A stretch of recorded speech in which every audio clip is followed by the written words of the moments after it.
కూర్చో బేబీని వాళ్ళ దగ్గర. నేను బైరెడ్డిపల్లి మండలము బేబీపల్లి గ్రామము రెవెన్యూ సహాయకులుగా పనిచేస్తాను. నేను టీ నాగరాజు నా పేరు. టీ రజని మా వైఫ్ పేరు. 7 ఏళ్ళ నుంచి పిల్లలు కాలేదు మాకు.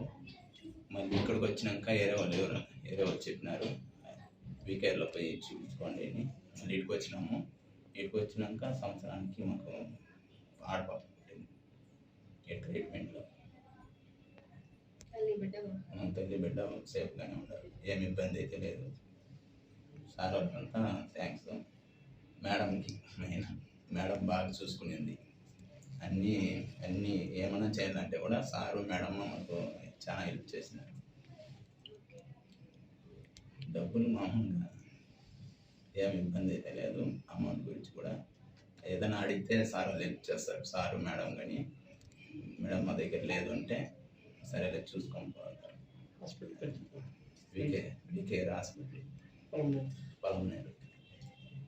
నా పేరు రజని, మా హస్బెండ్ పేరు నాగరాజు. ఈ హాస్పిటల్కి వచ్చినాక మాకు పిల్లలైనారు 7 సంవత్సరాల తర్వాత. మేడంకి సార్కి చాలా థ్యాంక్స్ చెప్పుకుంటాను.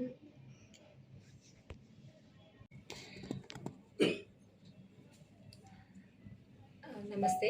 రజని అన్న పేషెంట్ మా దగ్గర పిల్లలు లేరు, ట్రీట్మెంట్ చూపించుకొని బెంగళూరులో అంతా ఐవీఎఫ్ ట్రీట్మెంటే ఇంకా అవుతుంది అని కనుక్కొని వచ్చినారు మా దగ్గరికి ట్రీట్మెంట్ కోసమని. దాని తర్వాత మేము చూసుకొని ఇంకా వేరే ఏం ఆప్షన్స్ ద్వారా ఉంటుంది ఇంకా ప్రెగ్నెన్సీ చేయించేకి అనేది చూసి మేము ఆమెకి ప్రెగ్నెన్సీ అయ్యేకి ట్రీట్మెంట్ ఇచ్చినాము. ట్రీట్మెంట్ ఇచ్చిన 6 మంత్స్లోనే ఆమె కన్సీవ్ అయింది. కన్సీవ్ అయ్యి ప్రెగ్నెన్సీ బేబీ హెల్తీగా డెలివర్ అయినారు. సో ఇన్ఫర్టిలిటీ ట్రీట్మెంట్, పిల్లలు లేకుండా బాధపడే వాళ్ళకి ఐవీఎఫ్, ఐయుఐ ట్రీట్మెంట్ ఆప్షన్స్ అన్నీ వీకేఆర్ మల్టీ స్పెషాలిటీ ఐవీఎఫ్ సెంటర్లో హెల్ప్ఫుల్గా ఉన్నాయి. హెల్తీ ప్రెగ్నెన్సీ, హెల్తీ బేబీస్ అయ్యేకి మేము అన్ని ట్రీట్మెంట్లు పాసిబుల్ అయ్యే ట్రీట్మెంట్స్ అన్ని ఆప్షన్స్ ఇక్కడ ఉన్నాయి. దాంట్లో ఆప్షన్స్ లాగా ఐయుఐ, ఐవీఎఫ్, హిస్టోలాప్రోస్కోపీ ఇవన్నీ మేము చేస్తాము. సో దీన్ని అందరూ యూస్ చేసుకోగలరు కదా. అఫోర్డబుల్ కాస్ట్కి చేస్తున్నాం కాబట్టి లో కాస్ట్ మిడిల్ క్లాస్ ఫ్యామిలీ వాళ్ళందరూ దీన్ని యూస్ చేసుకోగలరు అని మేము చేసుకోవాలి. అందరూ హెల్తీ ప్రాసెస్ని యూస్ చేసుకోవాలని మేము సెలవు తీసుకుంటాము. Thank you.